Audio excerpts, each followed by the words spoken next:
back in the late 80s, when I was just 19, I was dating a boy named Jack. He had just come back to our hometown, Castle Rock, after finishing his first year of college. We treasured every moment we spent together, often going on casual dates and hanging out with a familiar group of friends from high school. As the 4th of July arrived, we started contemplating our plans. Jack mentioned that our friend David had driven to Nebraska to buy a bunch of fireworks since they were heavily restricted in Colorado. He and some others planned to set them off near an old abandoned house that also offered a good view of the city's fireworks display. So we decided to join them. As we approached, we had to navigate around a chained gate, barely squeezing between two trees. Continuing down the dark dirt road, the house came into view, dimly lit by the setting sun that was just moments away from disappearing below the horizon. The house was exactly as you'd imagine, quite creepy. The old, rotting wood and collapsing roof made me hesitant to go inside. It also felt like the kind of place where ghosts and other freaky things would lurk. We were the last to arrive among the dozen or so people who planned to come. Without hesitation, David launched the first bottle rocket to kick off the night. We had also brought plenty of booze and a boombox to play music while we continued setting off more rockets and Roman candles.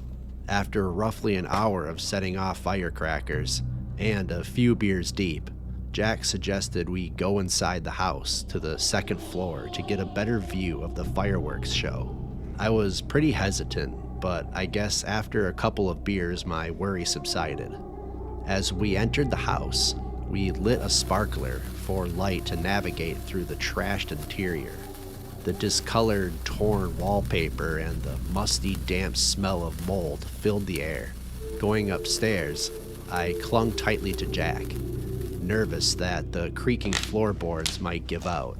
Right when the sparkler went out, the upstairs bedroom lit up with the colorful glow of the first firework, leading us the rest of the way to the window. The fireworks were incredible. They were launched so close, just beyond the tree line. Each explosion reverberated through your body, and the beautiful lights illuminated the surroundings. After a particular loud boom, I saw someone slowly emerging from the trees, just barely lit by the fireworks above. I assumed it was one of the others down below, but as the display went on, the figure kept creeping towards us. I signaled to Jack, pointing out the figure that began to resemble a young woman. As we both watched her approach, we yelled out to the others below. As she got closer, we realized she was completely naked and struggling to walk. Holy crap, we need to help her, I immediately insisted. As the fireworks continued, we hurried down to the bottom floor of the house and fled outside. A few of the others were calling out as the woman inched closer. As I walked towards her, I could see she was visibly hurt, yet she stared straight ahead, continuing her slow steps. "Oh my God, are you okay?" I asked, while everyone else silently watched with wide eyes. With each burst of fireworks above, it became increasingly clear that she had suffered some serious injuries, as she was covered in blood.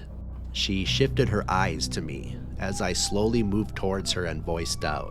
I was mere feet away from her when she broke into a terrible cry, softly repeating, "I'm cut, I'm cut." She said it over and over. As I got close, she grabbed and latched onto me, her dead weight collapsing into my arms. She looked up and locked her eyes on mine, shaking, crying, and repeatedly saying she was cut. I turned to the others who were just frozen and called out to Jack for help. I was quite appalled by everyone's lack of reaction. This girl was obviously badly wounded and urgently needed medical attention. As Jack approached, her gaze slowly shifted to him, and immediately her eyes widened and she started to scream. She pushed away from me, rebalancing herself again, and repeatedly said, "He did it," pointing to Jack while sobbing and slowly walking backwards. Jack looked around in absolute confusion, but she just continued to backpedal while accusing him. "What the hell is she talking about?" Jack replied. Then, in a split moment, the woman turned around and dashed faster than I've seen anyone run, straight back into the trees.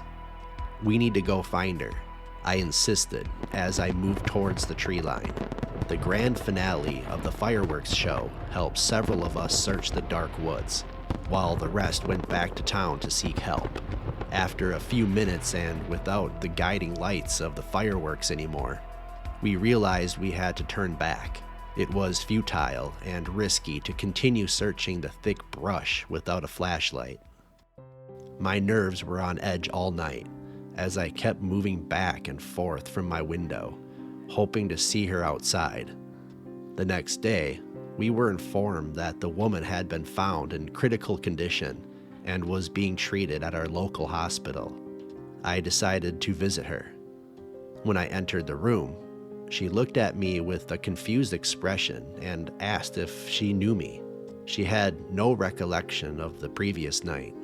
Seeing the bruises and bandages covering her cuts, I broke into tears, wondering what kind of monster could do such a thing. We finally resolved the confusion regarding Jack, understanding that she had reacted in a state of trauma. While I never truly believed he was involved, the idea was still quite disturbing. Nearly 40 years have passed since that dreadful night, but I'm reminded of it every year, whenever we gather for the 4th and lay out our blankets in anticipation of the fireworks display. The events of that terrifying night lingers in the back of my mind.